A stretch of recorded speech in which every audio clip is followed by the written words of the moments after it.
ซื้อประกันชีวิตวงเงินคุ้มครอง365ล้านกีบเนาะรูปแบบที่2จ่ายค่าธรรมเนียมปี1 4 แสปี1,996,000กีบต่อปีคิดรายเฉลี่ยเดือนหนึ่งอยู่ที่166,000กีบต่อเดือนหรือถ้าว่าเก็บเงินเป็นมื้อจะเก็บมื้อละ5,000กีบต่อวันเนาะอันนี้อ่าแล้วจะคุ้มครองระยะ0-3เดือน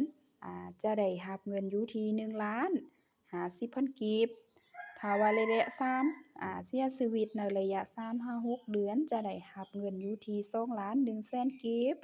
ถ้าว่าเสียชีวิตในระยะ6-12เดือนจะได้รับความคุ้มครองหรือเงินอยู่ที่500,000เซา500,000 5,000,000เนาะ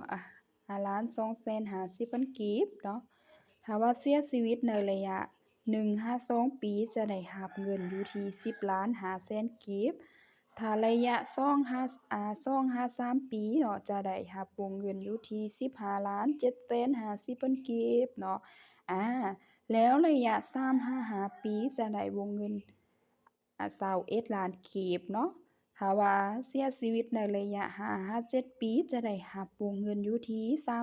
31,500,000กีบ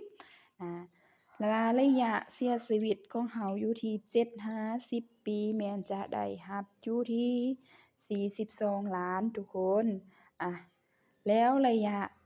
10-15ปีจะได้รับวงเงิน12,500,000กีบเนาะถ้าระยะ15-20ปีหรือว่า15ปีจะได้วงเงินคุ้มครองอยู่ที่315ล้านว้าวทุกคนเกือบว่าถูกเลขเนาะแล้ววันนี้ถ้าว่าเสียชีวิตระยะ20ปีขึ้นไปเราจะได้วงเงินคุ้มครองเต็มเลยก็คือ365ล้านกีบเนาะ